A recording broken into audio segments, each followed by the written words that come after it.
What's going on, everyone? Welcome back to the Snowcast Sports Talk podcast, episode 60. Gio got to be here for a take two. Guys, let's welcome back Kid Blue. How we doing, my friend? Awesome, man. How you doing? I'm doing good. You know, you held the title for only guest to show up twice, but now you're like kind of taking a commanding lead. You're the only one to be here 3 times. Everyone else has been here once, so... Overachiever. I want to make sure, I get as much appearances in as I can so I can keep that title. I love it. I told you before, I appreciate you coming. It was really nice for you. Just, quick response, easy, got it all set up. So really appreciate you being here. I'll start at the beginning here. I just want to say, guys, all of his links will be down below. You should definitely check out his channel. I had a lot of fun listening to the Young Guns podcast last night. Dude, I just got to say, from one content creator to another, your cutaways are so crisp, dude. So all the little cutaways you were doing to each topic, I was like, damn. Oh, yeah. I was like, this is legit. Yeah. The Kush does a way better job at it than I do. I'm just trying to catch up with all of it. Yeah, but he got me into doing that those little things. So you even had like clips, like when you started. So I went to bed. I go to bed pretty early. So I was like, yo, I'm dipping. Oh, my camera's not focusing. I was like, I'm gonna dip out. Come on, camera. Come on. Happens to me. Yeah, it happens to me even on the podcast. Dude, I don't know why. Dude, this is. Yeah. So my camera wasn't working before. It might autofocus. Yeah. You know what the thing is though? We're not gonna 3-take this. This is all gonna be in. It's okay. I can be a little blurry. It'll autofocus at some point. But I listened to it today while I was working, and I saw the cutaway of like Joe Shane and Brian Dable talking. I was like, dang, it was cool. So shout out to you.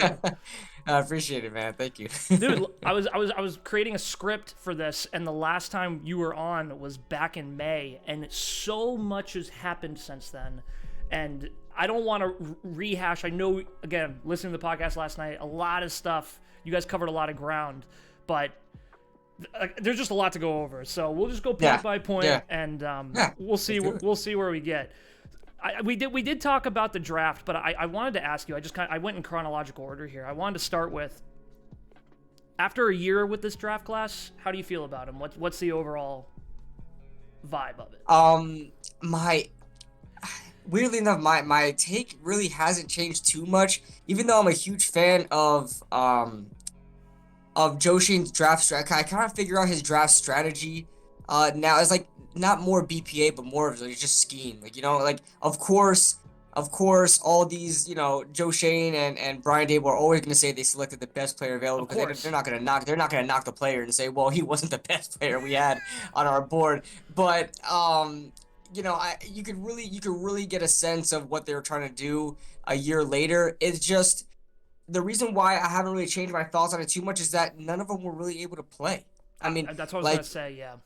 Yeah, like we were talking about who was the rookie of the year, and by default you have to go Kayvon, whether he played well or not, because the only one next to him who has played the same amount of snaps or close to it is Evan Neal, and he did not play well. So it's like everyone else is just like, Kayvon's the only guy that really was a big impact for us. I mean, you had Dane Belton with the 2 picks this year. Cordell Flott came in for some plays. Micah McFadden, my guy. He's just I just joke around with him, but I mean, he hasn't played that much either. Daniel Bellinger was a good addition. He just wasn't healthy for a long time because of the eye injury, and you really didn't get much production out of the rest of the draft class. But I'll wait to see what happens in year 2, and I'll really love to see what Joe Shane does this offseason. Yeah, this offseason is going to be, it almost feels more important this year with the season we had. Now this draft is even more important, because the thing that scares the crap out of me is this sustainable? I hate putting this into the world, but it would not shock me if the Giants take a step back next year. It felt like this year there was so much overachievement. And I put a chat in your thing, and Kush disagreed with me. He was like, oh, the ceiling of this team is higher. I was saying for this year. So, like, this year, I don't know if the team could have done any better with the talent we had. But just, this draft feels more important now because we need to fill those holes. Yeah. You're right about the whole, step back for next season. obviously our schedule is going to be a little bit more difficult than this year because we had one of the most easiest. The whole NFC East had easy strength of schedule. So this year it's bound to be a little worse. And then we might have to let go of some guys as well to clear up some cap space. So I mean, it can go both ways. We can really step back, or we can do better with more additions to the team, more draft picks, more free agents. So we'll see what happens with that. And we obviously, it's hard to get a really good gauge of it because we have a couple of key free agents this year, which we don't know what's going to happen with, especially the two main ones being Daniel Jones and Saquon Barkley. I mean, worst case scenario, that both of them are gone and we have a new quarterback and new running back, Yeah, I wanted to pick your brain about this. I'm going to jump forward in the script because this is the conversation, right? Season's over, and looking back now, I do wish Shane had picked up Daniel's 5th-year option, but it made complete sense to me why he didn't at that point. I still agree with it. I still agree why he did. I mean, I would still have done it. Hindsight's 2020 as always, we can never blame him for making a decision that we would have knew the answer to right now. So he did right. He did right by looking after the team. If Daniel Jones completely sucked this year, and Brian Daboll wasn't feeling him being the quarterback, I mean, he would have to be stuck with it for another year with a quarterback class like this. Because let's be real, I don't even think Joe Schoen and Brian Daboll thought they were going to have the year that they had. Nope, I don't think they did.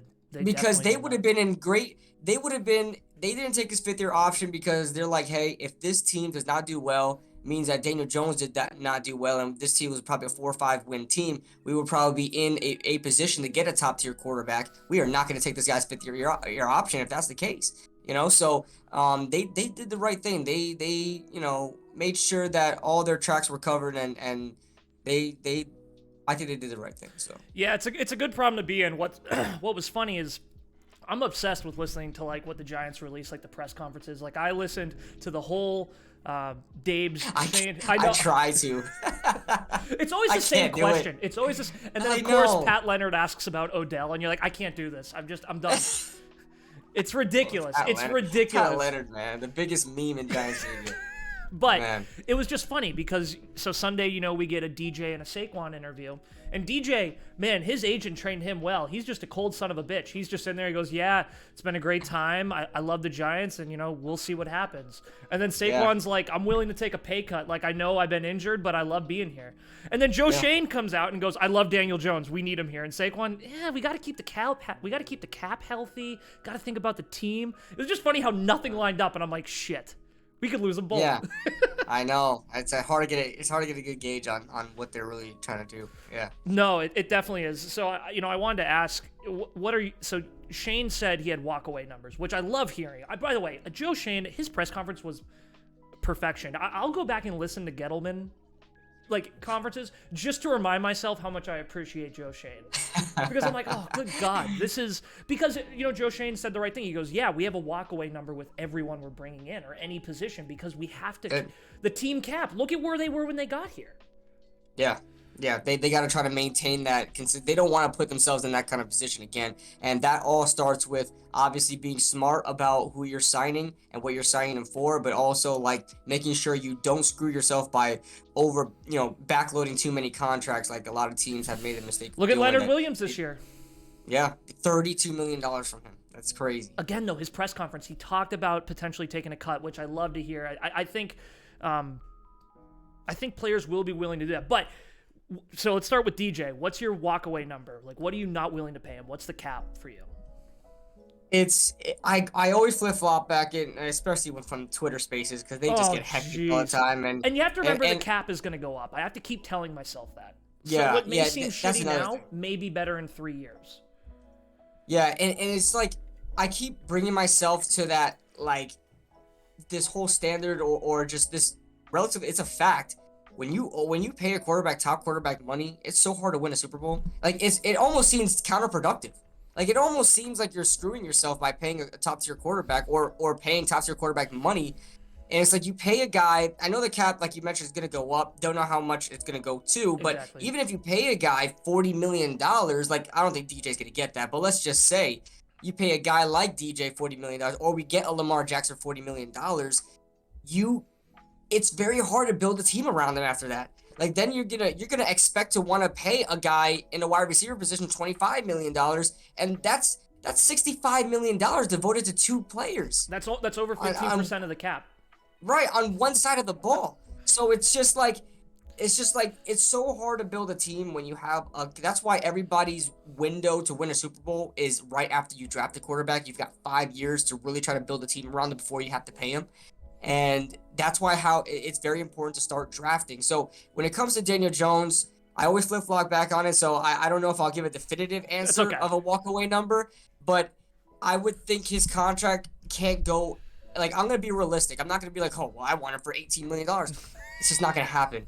The non-exclusive, the non-exclusive tag is like at 32. He can't get any less than 30. Otherwise, him and his agent is stupid if he takes anything less than $32 million. You just can't take anything under the tag unless the Giants really give him, like, let's say $25 to $27 million a year, and they just like fully guarantee his contract over 5 years. Then that's something that you think about. It's like, okay, it's not exactly a tag, but you're securing me for like 5 years for a good guaranteed amount. I don't know what the numbers would be, and then good guaranteed money. Then that's something you think about. But if it's like a 3-year deal, there's no reason for you to take a $26 million sort of, deal. So it has to be at least $32 million. And I don't know if I'm willing to. I'm right in that ballpark. I'm not going a penny over 35. Really?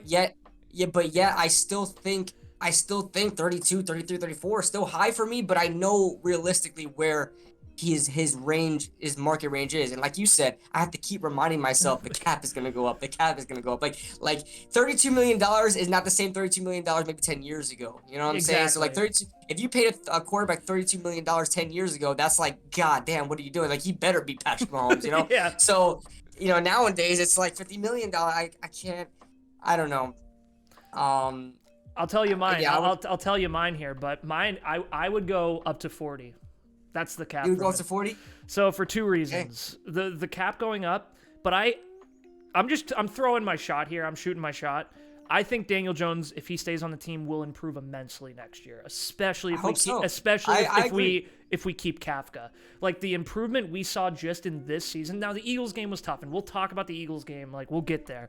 But just if you look at the season as a full body of work, like, he only got better. And then, like, the crescendo was, like, the Vikings game. It was, like, his team. Saquon ran the ball 9 times. Right. And that's where we wanted to get to. Yes. I kept saying this on the podcast early on in the season. I kept saying this. I'm worried about is it sustainable for this team to just run the ball with Saquon and him being the focal point of the offense? And we saw time and time again in the beginning of the season, he was running the ball well, but then there was a point in time where things slowed down. Middle of the season. Game planning for Saquon. It was slowing down. We were losing games. And like, damn, I told everybody this is not sustainable. I'm not going to run my offense through a running back. I can't do it. Because and on top of that, every running back always falls. Like, every running back, like 2014 DeMarco Murray is something I go back to all the time. He had that crazy year where he ran the ball like 450 times. He was never the same after that year. And I get so frustrated when people compare Barkley to Adrian Peterson. I get that all the time. I stream. He's not a workhorse. I stream with a guy who's like, well, look at Adrian Peterson. Are you really going to tell me in the first 4 years of like their careers that Adrian Peterson and Saquon Barkley had similar careers? They are built the same. They look similar, but they are not the same running back. And to pay Saquon like he's Adrian Peterson is asinine. Look at the Cowboys with Ezekiel Elliott. He averaged 2.6 yards against the 49ers. He's the highest paid running back in the NFL. Third down back. Like, that's all he is. Just a third down back right now. It's killing him. Crazy. It's killing him. And I love Saquon. And you made such a good point. He's so much more than a running back to this team. And I'm going to transition to Saquon here. You can't pay Saquon over $13 million. You can't do it, in my opinion. I have a hard time doing it. I would have a hard time doing it. But he's so important to the team. He's so important. That's why I would say that if somebody said 13.5, that's probably my absolute cap. Like, that's my absolute cap. But here's the thing. This is why, and I put this on Twitter. I said this in Twitter Spaces and videos, stuff like that. It's so important that you establish a culture within your team for a number of reasons. Obviously, you always want a good work environment. Like, who wants to come into work and just like be antagonized by everybody. Nobody. You always want to go into like a very cozy, comfortable, family-like workspace, no matter what it is, football team, your office, whatever the case is. So that's one thing to always like. It's always nice to build a family-like culture. But when it comes to the game of football, when you're talking about contracts and negotiations and, there's 31 other teams that is in competition for a player, you know what I'm saying? Like at any moment in time, your player can leave you for 31 other teams. So you want to kind of separate yourself from the rest. And the thing, what you do that is create a culture where everybody's like family, and you see it with everybody. Xavier McKinney like desperately wants Julian Love to stay. Yep. Leo said he wants to come back for the team, and especially for Dexter Lawrence. Like he wants to take a pay cut for those reasons alone. Saquon Barkley says, he's homegrown. He loves this team. He loves the atmosphere, loves that he's a leader here, and said that he doesn't want to break the running back market. It's very rare you see that with other teams. A lot of guys are just chasing the bag. They're like, listen, I'll stay here if the price is right. Cowboys. Cowboys. Nobody cares about being nobody cares about being a cowboy other than being a cowboy. Like, it makes you money. And I don't think advertised. I don't think anyone wants to be on Mike McCarthy's team the way Brian Dable coaches his team. Exactly. There's going to be a selling point. See, the Cowboys' selling point is, hey, you'll be a cowboy. You're going to be advertised. You're going to be a part of America's team. The selling point for the Giants is going to be, well, you're going to be on Brian Dable's team. You're going to be coached by Brian Dable, and you're going to be in that atmosphere, in that culture where everybody's rooting for each other. Everybody's playing for each other. Like, that's just going to be a good, and especially it's going to be a breath of fresh air for some players that maybe haven't had the best experience in the NFL with coaches. They're going to want to have that sort of like, hey, I'll be willing to take a pay cut to go into this team. Look at the Patriots, for example. I know it's a little bit of a different culture that they have there. It's not more like a family culture, but a winning culture. Like, no, everybody always came to New England for dirt cheap. You look at all the free agents they've signed, they don't sign big name free agents. But if a big name free agent were to go there, they don't get a lot of money because they're focused on winning. People go there when they're serious about winning. They say, hey, I love the culture over there. I'll be willing to take a pay cut to go over there. I want the same thing to be like that for the Giants as far as like the culture that we have. So, yeah, and I think Dable and Shane are creating it, and I hope Barkley, even if it's $14 million at some point, like, it's in Joe Shane's hands, and maybe that extra $1 million a year is because of what Barkley brings to the team, or that extra $2 million, like $15 million a year, also what he brings to the team. But it's just tough. I am not a believer in paying the running back big money, especially. Me neither. And I love Saquon, but he's had an injury even this year. He had some injuries that were lingering that I think were another reason he got slow in the middle of the season. He was totally like, I forget, like, I don't know the term, but like, giving one shoulder a lot more pressure than the other one because he was injured. Right. So it's just tough. I just see the value in DJ, and I see the strides I think he can make. And I know DJ hasn't had a great this was year 4 for him, so 3 years before. But I just think he could take huge strides, and I don't think there's a better option. I don't want Tom Brady or Derek Carr, and we're not going to be able to draft anyone unless we trade the freaking farm to get up in those picks. Right, and then we'll have no picks. Yeah, and then you have Houston, Indianapolis, and a couple other teams that are dying for quarterbacks that are all in the top 10. Right, so you have to go in the top 5, and that's like almost impossible. Yeah, right, so it's not gonna. I don't know. I see DJ being a lot more important, but like you said on your podcast, Barkley is so much more to the team, and I hope we keep them both. And if I'm a betting man, we're gonna sign DJ and tag Barkley. That's what I think. That seems like it's. I heard that they maybe wanted to use a transition tag. I don't know if this is true. It's Twitter, so that the Giants may be willing to use the transition tag on Barkley. I don't really know the specifics of the transition tag, but it's $9 million. Now I don't know if that means the team can probably match an offer to try to take him. I don't know. Maybe that's a non-exclusive franchise tag. So yeah, well, I don't know. I hope we keep them both, but at the same time, I just tend to side on the side of what the cap looks like over, this is my favorite player, I want to keep him. We're gonna have to pay Dex next year, we're gonna have to pay McKinney next year. These guys are gonna require huge dollar amounts. Andrew Thomas, talk about a freaking stud, like ridiculous. Yeah. Whatever Evan Neal does, he needs to be with Andrew Thomas this offseason. It should be in his contract. You need to have dinner with him. You need to go see his family with him. Whatever Andrew Thomas is doing, just do please. everything he does. So wake up when he does, go to bed when he does. But I want to go through. So I'm going to go through each free agent or a couple free agents I listed here, and I just want yay or nay. They'll be back or they'll be gone.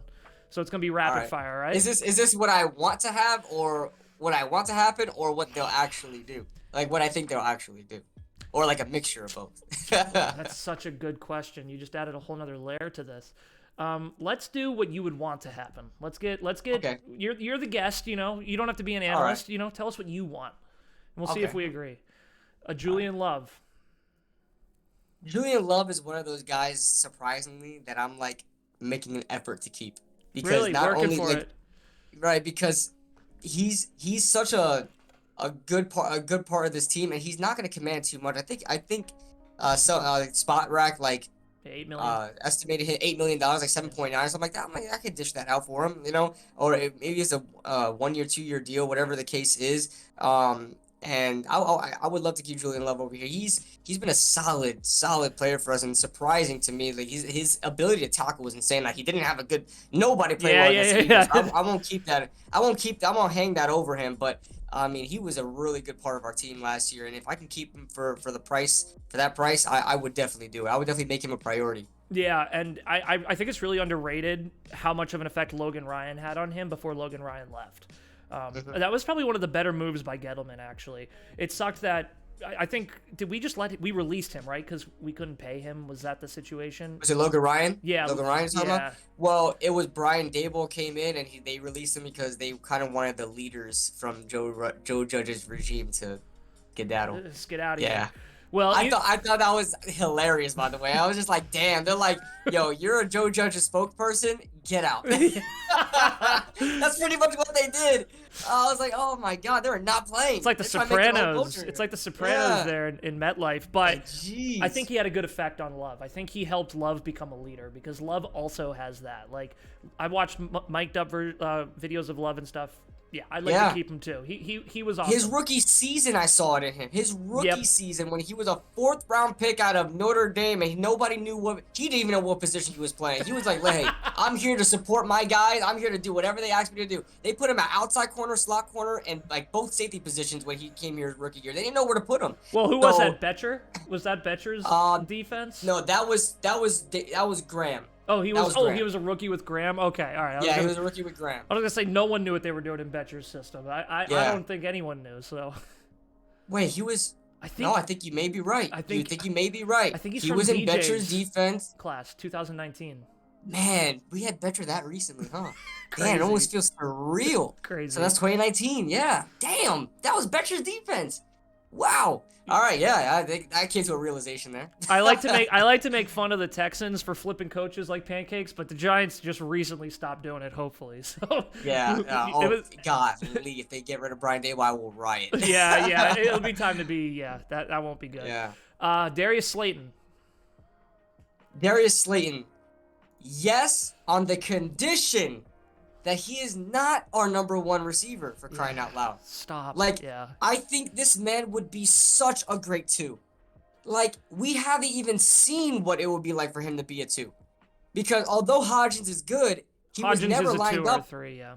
Yeah, but he was never lined up again. He was technically Jones's number 1 target, but he wasn't. When he was lining up, as far as like the play calls were, Slayton was the number 1 read. Yep. Not Hodgins.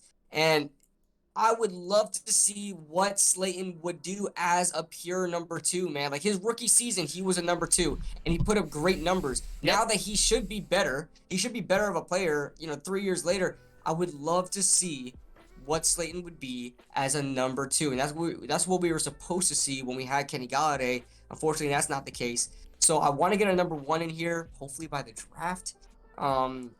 But I would keep Slayton. He's dead.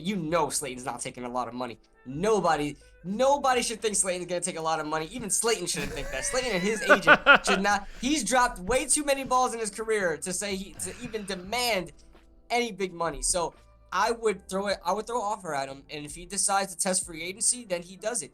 But Unfortunately, he almost seems like a priority guy because our wide receiving core is that thin. So thin, and it goes great into James, who I think James, I'd rather Slayton over James, and I like Richie James, but I mean, you talk about Slayton drops, and I just go back to the first Vikings game, and then just the last game the Giants played wide open, and he doesn't catch it.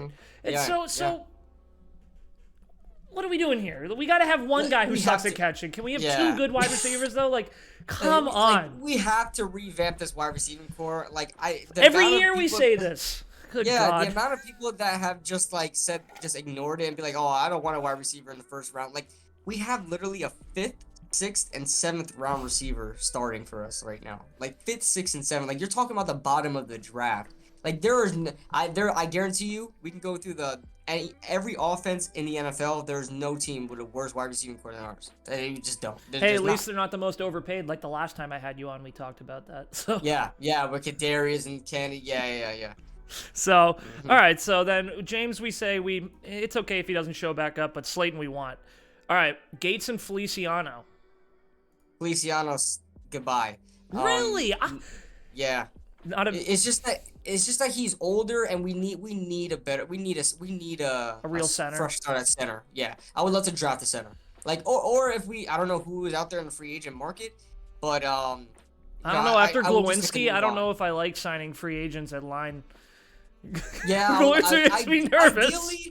Ideally, every single position you want to draft it. Ideally that's what you want to do. But if you feel like you're not gonna have the value to get a guy in the draft, you're gonna have to get him in free agency. And let's be real, we got a little bit of a good amount of cap to work with. Now I'm never spending a lot, but we do have a little bit of room to say, hey, if you're a really good center, like we can pay you something. We can pay you something.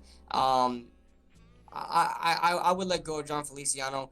I would keep Nick Gates, but again, that's another contract that is probably not gonna, it would have to be a prove-it year. And even like Nick Gates is one of those guys that he can test free agency if he wants to, but no team is gonna know who he is. Yeah. Because the only thing they're gonna know about him is creating a distraction during the Vikings week, which I thought was so stupid. Right. Oh my and God. on top of that, the dude just has barely played. Like, you would have to really go through your film and really say, hey, Nick Gates is a guy. Like, he hasn't played. They're gonna pull up his report and be like, damn, this guy hasn't played in a year and a half, and he's just coming off injury, and he barely started this year. Like, we're not paying this guy. The only people who are gonna know about him is the Giants front office. So he'd be like, he kind of has to take our offer or just not take one at all. So I would just throw something at him, but nothing crazy. What about Matt Breida? I like Matt Breida. I wish we used Matt Breida more. This is actually my only frustration with Kafka, is sometimes I felt like we were running Barkley into the ground. Whenever they put Matt Breida in, Matt Breida would find the gap. He had burst, and the guy can catch. I remember a specific time in the season, he caught a ball and got his clock cleaned. I remember that. Destroyed, and he held... I was like, I forgot what game that was. Like right side of the field. I remember it. I don't know who. I don't remember who, but they hit him. The ball Ravens. From DJ like a wheel route. Ravens. Yeah, I know exactly the play you're talking about. I was like, golly. Held the ball. Held onto it. Held the ball. I like Matt Breida. I'd try to keep him for another year. Sign him for a year if he can. Yeah. Oh yeah. He just fits this offense so perfectly. Like when we run those 2-back sets, like his speed on the outside is something that's an automatic threat. Like, if you were to run this 2-back scheme with Saquon and any other running back, like, it's almost like, okay, we don't care about this running back. We're going to focus. But then Breida will burn him. Right, exactly. So that's why you gotta have to have a guy like Breida there. And yeah, I'm keeping Breida as well. Yeah, I like him. And then the last two are Ward and Zimenez. I love Ward. Hattie. I would love Hattie, so I keep Ward and let go of O'Shane. O'Shane is just like, I want to get rid of all our former third round. Yeah, we got rid of Carter. Let's let Zimenez go. Let's get new third rounders in here. Yeah, let's see if Zimenez can find a job somewhere else, because if he's not gonna be looked at in the free agent market, then it's good that we let him go, because I don't want to keep guys over here that are not gonna be wanted by the rest of the NFL. It's like, exactly. No. Yeah, and he had time to prove himself, So at the beginning of the year, we had Aziz, who, by the way, it just broke my heart how much he was hurt. And then Kayvon. Yeah. And Zimenez and Ward had some time. Ward sets the edge as well as anyone on the Giants' defensive line. Yeah, and he was good at it. And Zimenez really didn't do anything. He was pretty quiet the whole time he was out there. And I think he had like 3 or 4 games. Yeah, he had a strong start to the season where it's like, oh man, he may be good now. And then he just phased out. Phased out. And then he got buried on the depth chart and then never played, and deservingly so. Kayvon has been playing well, and Jahal Ward has always earned his snaps. So yeah. So with that, let's talk a little bit about free agents here. And by the way, if time starts to become a factor, just let me know. I can sometimes go for a while. I got no. Heck yeah. Yeah. So free agents. Okay. I would prefer them to target a linebacker here. I think there's a lot of linebackers that look good. I'd be shocked if Edmonds gets out of the Bills building, but if for some reason he did, I think him and Wink's system would be pretty ridiculous. I wouldn't mind Edmonds, but it's the money. We're gonna overpay the shit out of him. That would be what happens. I really wouldn't give a top tier linebacker anything more than 15, and the market's at 20. Like, I can't. Yeah. I don't want to give a linebacker 15. They're not on the field as much. You just want us to roll with McFadden. That's all you want. I know. You got that agenda here. You're coming in here. That is the agenda, man. That is the agenda. I can't have all these linebackers in here, man. McFadden's got to pan out. Yeah, McFadden or bust at this point. But I would love to find ourselves, because let's be real, our linebackers are just bottom of the barrel. Like, let's just get an average one in here. Like, I still think Beavers could be good. Beavers could be okay. I like Beavers too. The one thing I've noticed around the NFL, teams don't really pay top tier linebackers unless they're ready to win a Super Bowl. Like, yep. I don't think we're there yet. Good point. I never even thought about that. But look at the Niners. Look at the Niners. Look at Baltimore when they just signed Roquan. They feel like they could win a Super Bowl. Unfortunately, Lamar didn't have that same sentiment. But you look at all the linebackers in the league, besides like C.J. Mosley, but that was just a bad contract. They're still paying him top tier linebacker money with the Jets.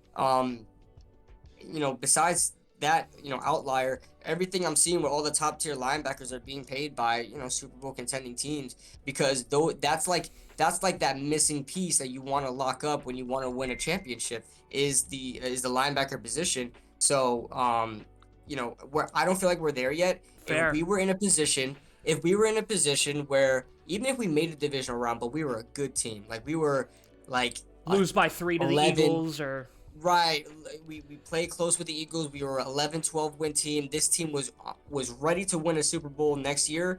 Then I say, hey, throw all your chips in the table, get yourself a top tier linebacker like Edmonds, and lock up that defense, and let's go win a championship. We just can't give all that money. We can't give all that money to a position that's not even that, I guess important anymore. Yeah, like you're right. If you look at Wink's defense, who's the inside linebacker that Wink had that performed was good? Landon Collins. He never. No, I'm talking about with the Ravens. Fair. With the Ravens, he never had a good inside. He didn't care about because he always put safeties out there. Yeah, he loves safeties more than inside linebackers. So if Wink is probably like, hey, I don't even need an inside linebacker. Yeah, don't worry about it. Draft him in the third round. Find ourselves an average one or draft one or whatever. I don't think he cares. Like I'm a Boise fan, unfortunately. I mean, it's just what happened in my life. So, but I remember Baltimore drafted a Boise State defensive end who's never played out inside stand-up off-ball linebacker before, and threw him at inside linebacker a couple years ago in Wink's defense, and they were just fine. Like, they just throw random guys at inside linebacker and just say, hey, good luck. This is what we, good luck. So they don't really care about it too much. And that if there's one weakness of Wink's defense, is definitely the linebacker, like the off-ball linebackers. So yeah, I feel like the Eagles game just like created such a glaring message that like the run killed us all year. Like I felt like people always overrated our defense. I felt like everyone was like, oh, our defense is good. Thank you. And then whenever I would watch a game, the team would march down the field, and then it's just once the field shrunk, we held them to field goals or somehow created an amazing turnover. But don't break. Yeah. And it was like, it wasn't big passes. It was just running the ball for 4 yards every goddamn time. Yeah, the run game, like, you noticed it, like, especially if Dex were not to be on the field, because Dex was on a snap count a lot. If he wasn't there, we were in trouble. Right. If you see like Justin Ellis out there, he just got moved. And even when Dex is out there, it's hard for one guy, Dexter Lawrence and Leo, even those two guys, it's just hard to stop the run. There's so many gaps to fill. Linebackers have a lot of responsibilities in the gaps, which obviously makes the case to get a linebacker. But yeah, stopping the run, we were 27th in stopping the run this season. Yeah, no, not good. They would always show our defensive like stats, like where we ranked in the run, the pass, and total, and we never broke top 20. Right. So I'm thinking to myself, I'm like, why is everyone out here being like, oh, let's not lose Wink, let's not lose Kafka. What the hell are we talking about? Yeah. If Kafka walks out the door, I'm going to be way more bummed than if we lose Wink. I love Wink. I love his personality. I love the way he coaches the guys. But Kafka's the guy we want to keep. And that seems like that's sort of what is going on in the NFL. Like Wink, I think, had one interview and that's it. Yeah. And I think Kafka is the one that's highly like regarded. So I mean, they're saying the same thing that you're saying. Is like, what did Wink do to really deserve a job out of here? Like, yeah. He did. Now Wink had I mean, we talked about it the last time you were on all those months ago. The secondary was always a weak spot for Wink, and it got even harder with the injuries that he was dealing with. Right. And the defense still did okay at times, but it was never like, oh, the defense is gonna bail us out. Every time. Like, when they stopped the Vikings on that 4th and 8 play, I was freaking out because I'm like, they're going to go down and freaking score. This is Kirk Cousins throwing to Justin Jefferson, and we're done. Yeah, right. So, I don't know. But when it comes, just moving back to free agents here, if you could pick one free agent we sign right now, who would it be? If you could, like, have your dream free agent. That's a great question. Man, that's a good question. If there's one I can keep right now, man, regardless of consequence, I would say, golly, that's a hard one. I'm between Daniel Jones and Saquon Barkley. That, like, if there's one, like, if they said, hey, forget about the cap, you don't have to be stressed about that. If there's one guy you could just make sure we keep, man, I would really have a tough time with that one. I would say right now would be Saquon. I know it's crazy because the right now. No, I like it. That's fine. Yeah. I like it. The honesty. I think he means so much to this team. I think he has that big playability, and I love Daniel Jones. I do like Daniel Jones a lot. But Saquon is just like, he's like the rock of this team right now. So like I want to make sure he's here for sure. So now part 2 to this. Now you can bring one free agent from outside in. No matter who the free agent is, money's not as important, or not important at all. You can just bring them in. Who's the one free agent you'd really love? Man, that's a good one. I haven't even looked at the free agents. Fair. I hear T. Higgins thrown out. Quick. Go ahead. Oh, T. Higgins. Yeah, I can look that up right now. All the top tier free agents, but there's a name I will throw out there, but it's gonna sound so bad, and it's so like off my like. It's gonna be not me, but free agents, 2023. Look at Spot Rack right now. But there is a name that I will throw out there that is gonna be shocking. Do it. But Lamar Jackson. Oh no. And it's crazy coming from me because everybody knows I'm not a Lamar Jackson guy. I'm not, but I was really thoroughly impressed with how well he's progressed this season. He and played I know well. He was if I playing don't at have MVP to worry level. about cap. Yeah, if I don't have to worry about cap, he's a guy where I'm like, listen, I think he would thrive in our offense, because it's not like he's had like always a top tier wide receiving, like he hasn't been, spoiled as far as a wide receiving core goes. Like, he knows what it's like to play with a crap core, with a wide receiving core. Yeah. So, I mean, I'm looking at the free agents right now, and really there isn't a lot of guys out here that I would actually look at the wide receivers. Again, T. Higgins seems like an interesting one, but how good is he going to be as a number one? You know what I'm saying? T. Higgins could look a lot like a Juju, where once he lost Antonio Brown, it just wasn't the same. Like, Juju Smith-Schuster was a great number 2, just like T. Higgins is sometimes a 3 behind Boyd. Mm-hmm. And now we put him in front of Darius Slayton and Isaiah Hodgins. That could be good, but if he's a free agent, we're going to overpay him. And now I'm thinking, geez, we're going to give $25 million to T. Higgins?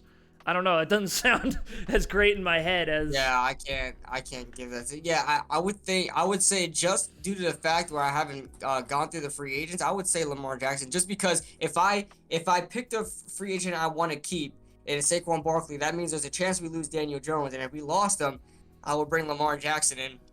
I just don't want Derek Carr. Yeah, dear God, no. And I like Derek Carr. I love who he is as a person. I follow him on Instagram. He's a great dude.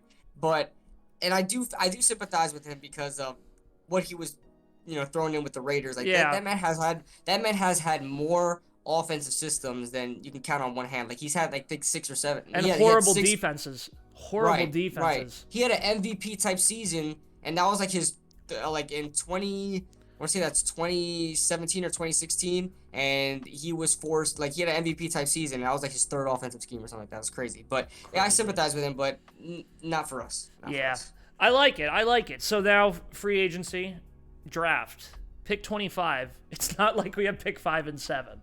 Yeah. For people like me who don't do a whole lot of draft analysis, I have to do a lot more work now because I can't just look at the top 10 and be like, all right, we're going to get one. I got to look at the top 40 and be like, okay, how's this all going to play out? Because you just don't know what happens at 25.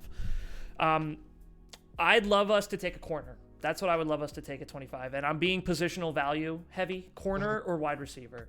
Again, those linebackers. We actually drafted B.J. Hill and, who was the other one? Someone else. 3 and 2 picks before Fred Warner in the 3rd round. Oh, God. B.J. Hill and probably Lorenzo Carter you're probably talking about because we drafted B.J. Hill and Lorenzo Carter in the 3rd round that year. Then 49ers picked 1 or 2 picks later. So I'm thinking linebacker you don't have to take as high, but what are you thinking for pick 25 and then for the whole draft? I mean, I'm completely with you. I was thinking about it, and wide receiver and corner is especially at 25, I feel like that's a sweet, if you go back to multiple drafts, right? You go back down multiple drafts, the best value, and I'm talking value, not the best wide receivers, but just the best value of these wide receivers and corners are right around the end of the 1st round. Yep. We are in such a good position that people don't understand. There is a low chance that we regret picking who we picked at 25 than if we were to pick at 7th and get a wide receiver that is not valued there and it doesn't work out.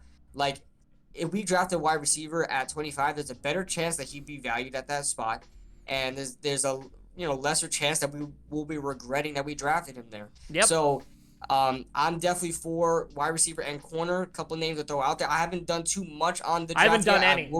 Yeah, I will be getting more really in depth like I do every season. I always wait till the season ends because college season is hard to keep up with. It really is impossible. So many teams. I give it to everybody who watches Saturday football. I work on Saturdays too, so it's hard to watch football. Yeah. College football. So I give it to everybody who's a nut of college football. But 2 names to throw out there: Jordan Addison, wide receiver out of USC, formerly of Pitt. He's the guy I want. He's a wide receiver I want with that 25th pick. And Joey Porter out of Penn State, the corner out of Penn State. Very long, lanky corner, had a fantastic season. Those are 2 guys that I would be so happy with if we drafted at 25. So those are 2 guys I would like.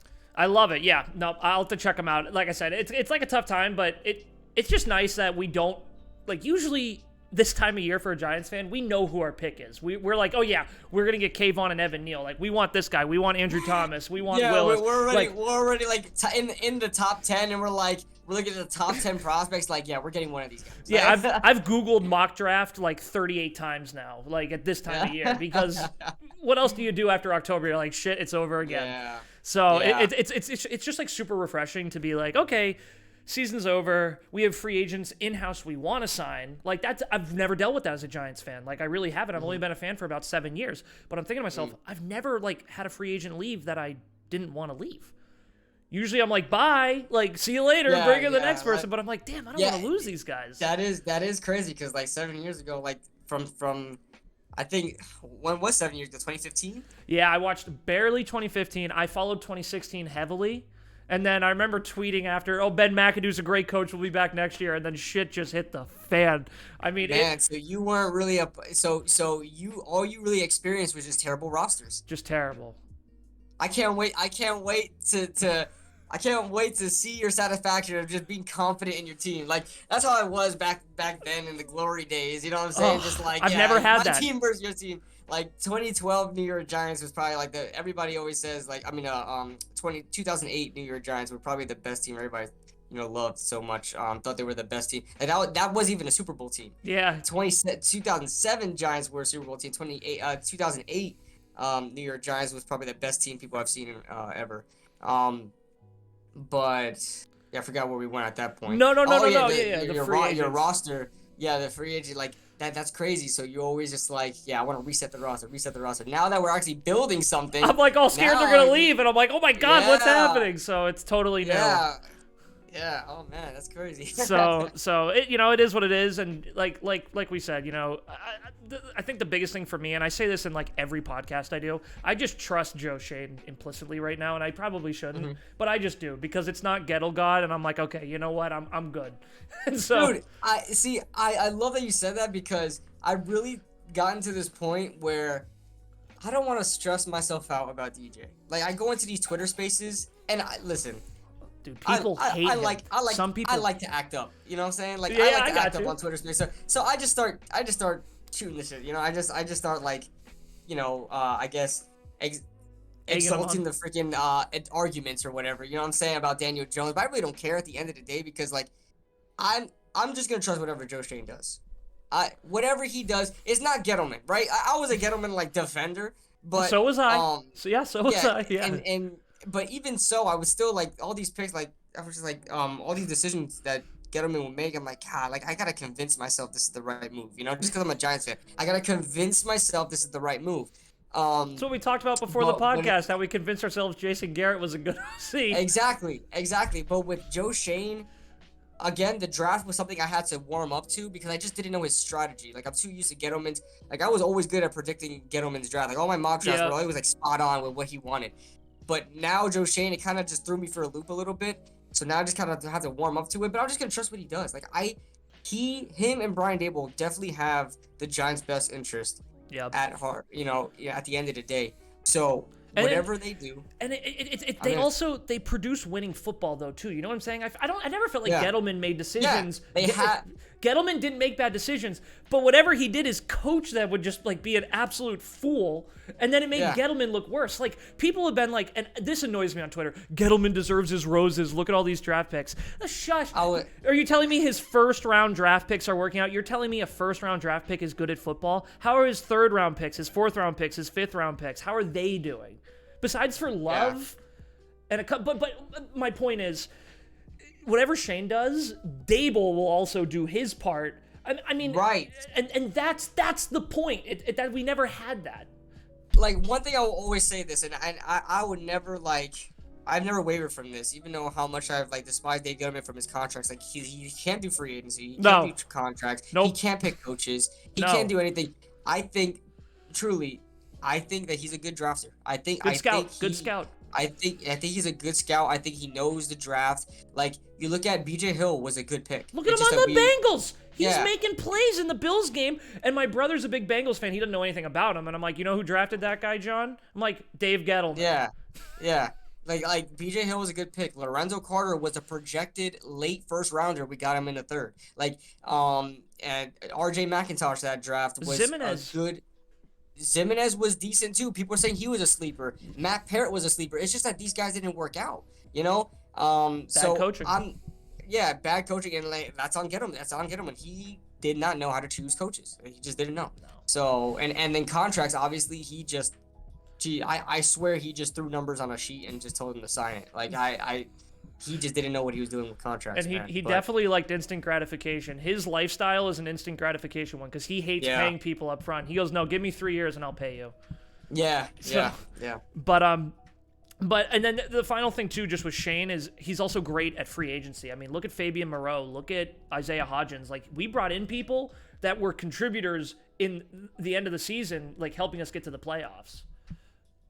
What's that? No, I was just saying with Fabian Moreau and Isaiah Hodgins, like the free great additions. Is it free agent pickups? Yeah, the free agency pickups that Joe Schoen did were ridiculous, and they were at great value. Yeah, like here's the thing. I always and this is why I throw it back to Gettleman a little bit, not to just keep harping on Gettleman a bit. No, let's do it. But it's a great comparison because, like I just told you, I would always kind of kind of support Gettleman and try to convince myself that these were the right moves and stuff like that. And his 2018 free agency, I always defended him on because we had no cap to work with, and we overpaid average guys like Kareem Martin and Alec Ogletree and Patrick Omame and stuff like that. And I always defended it for whatever reason, and it's stupid of me to have done that because like you're probably not familiar with Jerry Reese, our other GM before that. He was worse, and I despise the Jerry 2016 Reese. year. Look at that. Yeah. It was like the Mercenaries. We paid for all these people, and look how it panned out 1 year later. People loved Jerry Reese because of the 2 Super Bowls, but this guy couldn't draft for his life. Yeah, he couldn't draft for his life. And wasn't it Ernie? It was Ernie Accorsi's team in 2007 too. Yeah, it was Ernie Accorsi's team,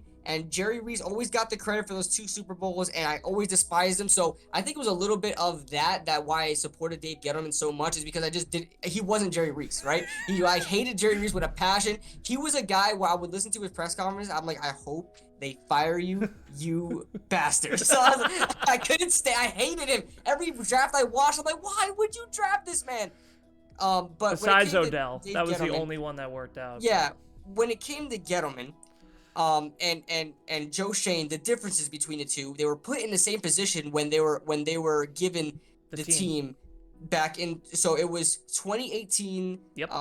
Dave Gettleman was given the team. He was in cap hell. It was right after Jerry Reese spent every single penny that the cap had. Ton of dead money. Yeah, a lot of dead money, and Dave Gettleman was forced to rebuild with nothing. Joe Shane took such a better approach at getting guys in here, and a part of that is him obviously getting the better coaches. He was able to scout better coaches. Obviously, thank God that he had a good tight relationship with Brian Daboll prior to the job here. So it was a godsend. But if you look at Joe Shane's free agents, doesn't matter how much they got in money. They were paid pennies, and they still performed for. Fabian Moreau was talked about being a lockdown corner up until like week 7 or something like that by PFF. And Isaiah Hodgins is third on the team in receiving. He's only been here for like 8 games. These guys were huge impacts on the team, and Joe Shane deserves all that credit, man. And if those draft picks could have stayed healthy, Wan'Dale Robinson would have been an absolute slam dunk. He was just starting to get in that offense. Bellinger is awesome. I am a huge Bellinger. I love the kid. His dad is awesome too. On Twitter, he's got so the number one dad ever. That makes me wish I had a dad. It's like Bellinger. I think his name is Frank. Always posting on about Twitter. Daniel Love Bellinger, it. bro. I was like, dude, it makes me want to cry, man. It's so awesome to see your dad like cheer you on like that. It's awesome. And then we saw people like Cordell Flott, dude. You and me were not happy with that pick. He may have made the play of the game if it wasn't for McKinney. That play, if that is just a straight route, like that shows Cordell Flott's God-given ability, just running across the field as fast as the cross route, and then having the ability to see the ball and make that. It is a perfect cornerback play. There's no potential flag there. There's no argument. I was saying fear the flower after that play, and I broke down that play. I did a film review, like a film study on that game, and that play in particular, I highlighted on the All 22. Cordell Flott got beat initially on that play. Yeah, he had outside leverage, and KJ Osborne had a free release inside. He didn't have to make. There was no jam. There was no nothing.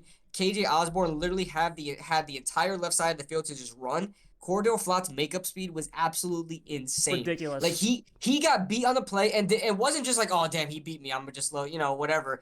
Dude ran for his life. He has a long wingspan, so he just threw his arms in there. He timed it perfectly. You always gotta wait for the wide receiver to like his eyes to light up and his hands to sort of make the catching sort of motion. He perfectly timed it. Didn't even look back at the ball. Threw his hands in there. Incomplete.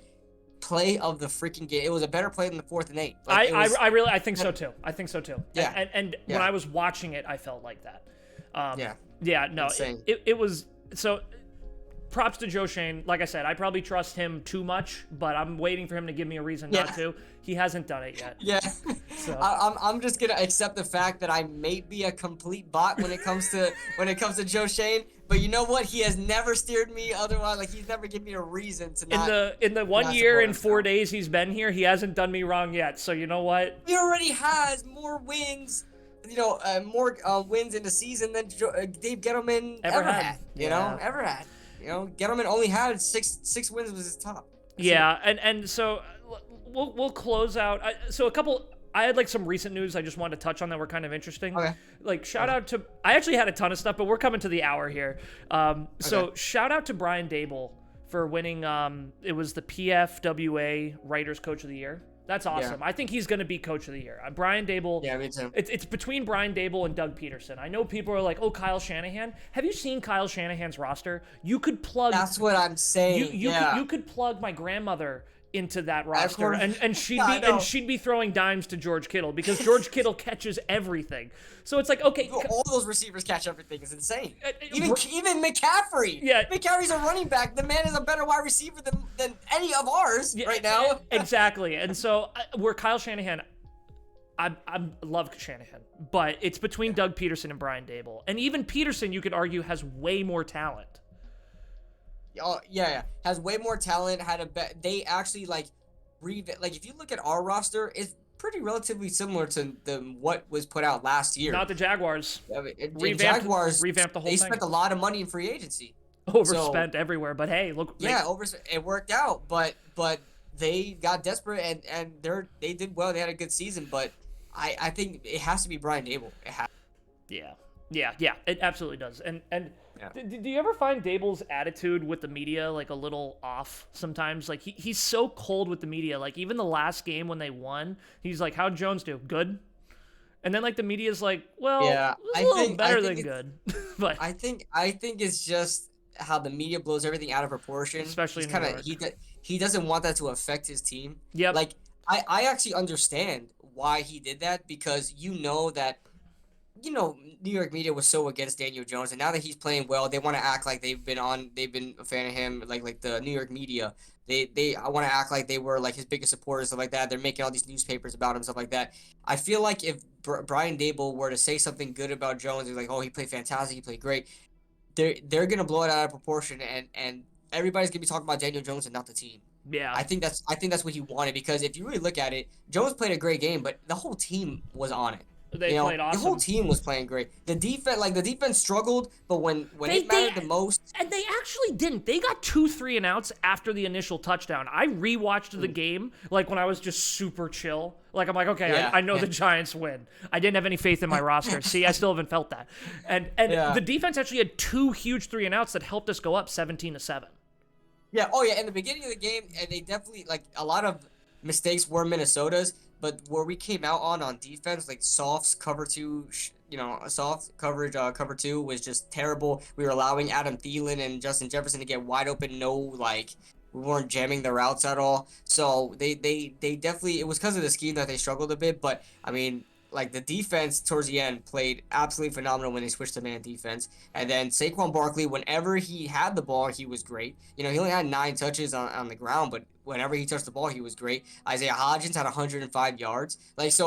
Everybody balled out. So I feel like if he would have just pumped up Jones, the media would have took that and just been like, oh, this is Jones' team. This is all Jones. Jones did this. And I think he wanted to be more focused on the team than Jones. I think that's why he did that. And I'm sure when he got the job, John Mara came in and said, watch the 11-minute rant so you know exactly what not to do when you talk to the media, all right? And don't do some weird Matthew McConaughey impression while you're doing it, all right? Just do nothing.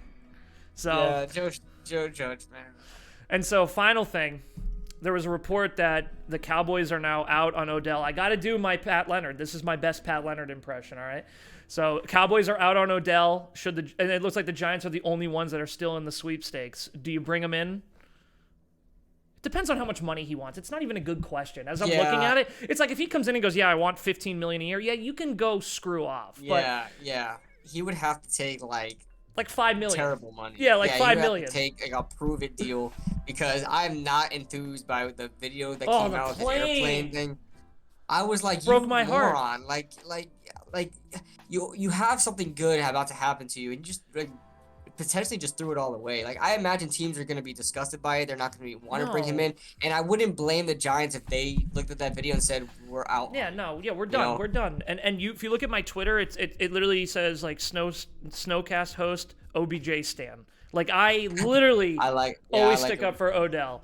But I saw that and I'm just like, it's just not going to work out. Like, good luck wherever you go, big guy. But you seem like you'd be a better fit on the Falcons than the Giants. Like, it just like I don't know what you're doing. So Yeah. Oh well. But dude, thank you so much for being here. So much to go over. Like I said, you'll have to be the only person to be on 4 times because I have a whole bunch of other points, but we're getting at that hour here, and I don't want to keep you too late. But for everyone listening, if you guys haven't checked out Kid Blue's channel, please do. He always has good up-to-date videos. He does film analysis, and he also has a podcast with his friend Kush, which is very well done, by the way. So thank you for being here, Gio. I appreciate it, man. And we'll see you guys all on the next one.